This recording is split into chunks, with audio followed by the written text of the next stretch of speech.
श्रद्धालुओं, आज जो हम भ्रम दूर करने जा रहे हैं वो एक बहुत ही विशेष चिंतन का विषय है। और ये चिंतन का विषय है आम समाज में फैल रही जो धन के लोलुप हैं, जो धन के लोभी हैं, वो लोग पेरेंट्स को ये कहकर भ्रमित कर रहे हैं कि आपके बेटे का या बेटी का कालसर्प योग है। कालसर्प योग के बहुत से केस ऐसे भी हैं जो बड़े बड़े स्थानों पर, बड़े बड़े तीर्थों पर जाकर उनको सही करने की सलाह भी ये धन के लोग भी दे देते हैं और ख़ुद भी उनके साथ जाकर यथाशक्ति वहाँ से भी पैसा ऐंठने का काम किया जा रहा है। देखिए, जो ये धन लोलुप व्यक्ति हैं ये आम जनता को कालसर्प योग बताकर भ्रमित करने में लगे। दूसरी बात, जातक ग्रंथ जिनके आधार पे कुंडलियाँ बनाई जाती हैं, विद्वान लोग बना रहे हैं, उन ग्रंथों में कालसर्प योग का वर्णन किसी भी ग्रंथ में नहीं है। ये चैलेंज है। तो फिर कालसर्प योग कहाँ से आया? दूसरी बात कि लोग फिर भी इस जाल में दिन पे दिन, हालांकि देखो संस्कार एक अलग चीज़ है और योग बता के उस योग की उपलब्धि उन बच्चों में कर देना ये अलग बात है। संस्कार लुप्त हो गए, ये हम अगले अपने वीडियो में बताएंगे। लेकिन आज जो कालसर्प की परिभाषा हम बता रहे हैं कि ये जो सर्वथा बिल्कुल अनैतिक है, सीधी सी बात। किस तरह का कालसर्प योग बताते हैं? देखिए, राहु और केतु के बीच में इधर या उधर कुंडली में कहीं भी इन सातों ग्रह की स्थिति अगर बन जाती है तो उसको विद्वान लोग कालसर्प योग का दर्जा दे देते हैं। दूसरी बात, भ्रमित क्या कहते हैं कि इस योग में पैदा हुआ बच्चा या बच्ची बड़ा ही दुर्भाग्यशाली होगा, इसकी शांति करा लो तो ये कालसर्प योग जो है आपका समाप्त हो जाएगा। और 20,000 से लेके लाखों रुपए तक भी ऐंठने का काम ये धन के लोग भी आजकल कर रहे हैं। समझने की बात क्या है कि जिन ग्रंथों के आधार पे हम विद्वान कोई भी जो ये कुंडली बनाते हैं उनमें देखिए वशिष्ठ, नारद, कश्यप, गर्ग आदि ऋषियों की जो संहिताएं हैं जिनमें से कुंडली का लेख मिलता है कि इस तरह बनाओ, इस तरह बनेगी। उसके बाद वाराह, मंतेश्वर, कल्याण वर्मा, कालिदास, ये जो महान ज्योतिषकर्ता हुए हैं, इन्होंने अपनी अपनी संहिताओं में किसी में भी कालसर्प योग का जिक्र नहीं किया। तो फिर कालसर्प कहाँ से आया? दूसरी बात, दक्षिण भारत में कुछ लोग, बहुत कम, 100 में से 5 लोग इस बात का विचार करते हैं। लेकिन वो जो योग है वो हम बताएंगे, वो योग कालसर्प योग नहीं है, वो सर्प योग है। काल उन धोलुप जो धन के लोभी हैं, उन्होंने काल अपनी तरफ से उस सर्प के आगे लगा दिया, यानी कालसर्प योग उसको बना दिया। अब ये कालसर्प का जो कुमाऊं पूत है, ये ऐसा हाथ लगा है कि 7 दिन पूजा हुई, 5 दिन पूजा हुई, बड़े बड़े तीर्थ स्थानों में गए, वहाँ भी बुकिंग हुई, एडवांस है, सबका कमीशन फिक्स है। अब समझने की बात क्या है कि यहाँ पहुँचने के बाद क्या वो योग, वो कुंडलियों में ग्रह जहाँ जहाँ बैठ गए थे वो ग्रह वहाँ से हिल गए? कभी नहीं। क्यों? कि जो ग्रह जहाँ पर विराजमान हो गया उसको चलायमान करने वाला ज्योतिषी या कोई भी अनुष्ठान, कोई भी जप पूजन 7 दिन का नहीं 70 दिनों का भी करें तो वो ग्रह वहाँ से हिल नहीं सकते। दूसरी बात, हमारा तो एक उद्देश्य है ऐसे ज्योतिषकर्ताओं से कि इस ये जो अनैतिक कुमाऊं पूत जो इनके हाथ लगा है, इसका सहारा लेके श्रद्धालुओं को भ्रमित ना करें और सत्य मार्ग को त्याग के उस सत्य मार्ग पर चलते हुए ही फलित ज्योतिष को कलंकित ना किया जाए। क्योंकि कुछ एक जो पंक्ति दूषक ऐसे जो लोग हैं, उन्हीं की वजह से ये संपूर्ण ज्योतिष जो है, ज्योतिष शास्त्र सारे जो हैं वो कलंकित हो रहे हैं।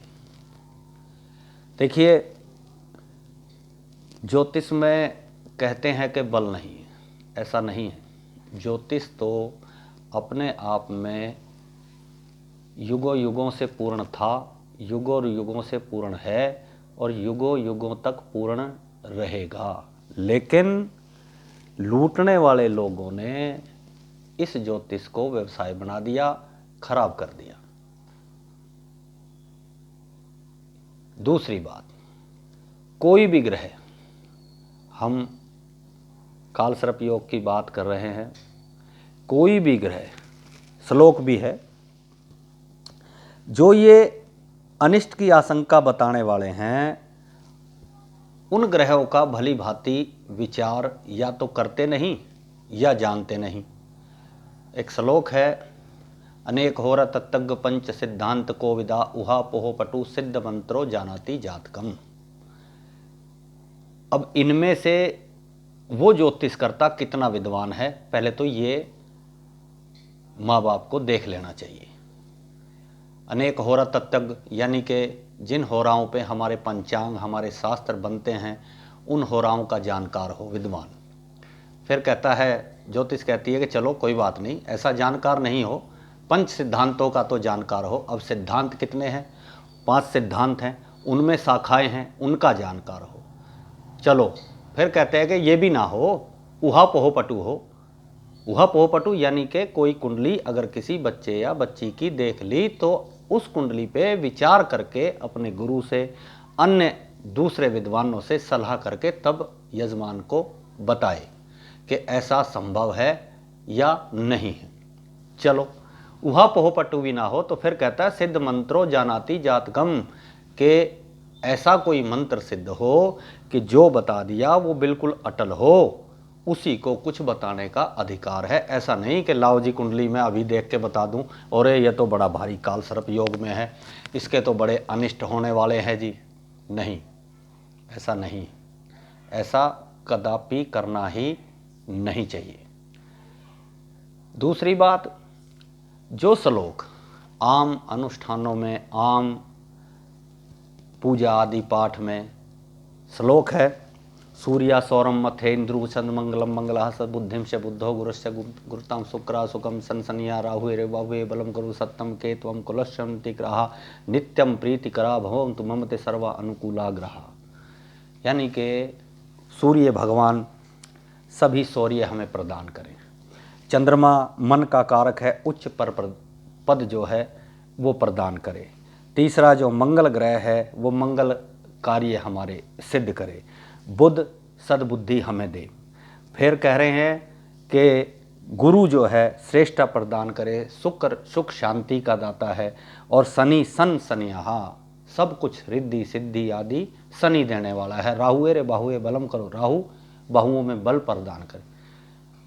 केतुवम कुलस्य उन्नति करा, केतु कुल की उन्नति करे। तो कौन सा ग्रह खराब हो गया, कौन सा ग्रह अनुकूल नहीं रहा, बड़ा चिंतन का विषय है। फिर भी जो श्रद्धालु हैं वो इस दलदल में धंसते जा रहे हैं और लाखों रुपया खर्च करने के बाद भी उन ग्रहों की स्थिति जो कुंडली में किसी बच्चे के बन गई वो बदलने में असमक्ष है। दूसरा और एक श्लोक देखिए कह रहे हैं कि आयुष्य वितंच तथा सुखंश धर्मार्थ लाभ हो बहुपुत्राम चह शत्रु क्षयम राजस्सु पूज्यतांच तुष्टा ग्रह क्षेम करा भवंतु, कि सभी ग्रह मुझ पर प्रसन्न हो, हमारा कल्याण करे, आयु धन सुख धर्म अर्थ इन सब का लाभ कराएं, बहुत सी संतान पुत्र आदि दें, शत्रु का नाश करें और राजाओं में पूज्यता उत्पन्न करे। यानी कि वहाँ तक की कामना भी की गई है। प्रजा से राजा की तुलना भी इन श्लोकों में की गई है उन ग्रहों के लिए कि ये ग्रह हमारे सब अनिष्टों का नाश करें। और एक श्लोक देखिए, ग्रहा राज्यम पृछन्ति ग्राहा राजन हरन्ति चह ग्रही व्याप्ताय ददम सर्वम त्रिलोक्य सच्चराचरम, कि ग्रह ही राज देने वाले तथा ग्रह ही राज हरने वाले भी होते हैं, ग्रहों से ही सच्चराचर त्रिलोक्य व्याप्त है। तो कौन सा ग्रह खराब हो गया? यानी कि ये जो काल सर्प योग बता करके आम जन को भ्रमित किया जा रहा है, ये बिल्कुल निराधार है। इस भ्रम से जब तक आप उचित समस्या का समाधान खुद से नहीं करेंगे, तब तक इस दलदल में आप धंसते चले जाएंगे। देखिए, किसी भी जीव का धर्म ही तेषाम अधिको भी, जैसे तेना हीनम पशु भी समाना, हमारे अंदर इंसान में, जीव में सिर्फ धर्म ही विशेष है। शास्त्र कहता है कि खाना पीना सोना उठना बैठना जागना सब क्रियाएं नित्य आदि संतति आदि करना सब जीवों में बराबर है। कोई दिन का जागने वाला, कोई रात का जागने वाला, धर्म ही तेषाम अधिको विशेष। इंसान में, जीव में, इंसान में सिर्फ ये धर्म ही एक विशेष है, लेकिन ये धर्म भी अब लुप्त हो चुका है। क्यों? कि जन्म के बाद तो भविष्य बताने वाले अनंत हैं। राजयोग बताएंगे, कोई काल सर्प योग बताएंगे, कोई और जो है अनंत योग हैं उनको बताएंगे, लेकिन उन योगों में शुद्धता से पैदा होने के जो 5 शुरू के मुहूर्त हैं उनको ना कोई पूछता है, ना विद्वान लोग बताते हैं। दूसरा, जो काल सर्प योग है, काल मैंने बता दिया कि काल किसी भी ग्रंथ में, जो हमारे वराहमिहिर आदि के जो ग्रंथ हैं उनमें कहीं भी काल सर्प योग का कोई जिक्र नहीं है। सर्प योग का जिक्र जरूर किया गया है, लेकिन उस योग में बहुत कम ऐसे बच्चे हैं जो सर्प योग में पैदा होने वाले हैं। देखिए क्या कह रहे हैं, श्लोक क्या है, उभय सितरस चर संसते ही सर्वे नल मूसल रजस्स वह कर्मशः केंद्रेशु सौम्य पापैर्माला सर्पस्य च दल योगो।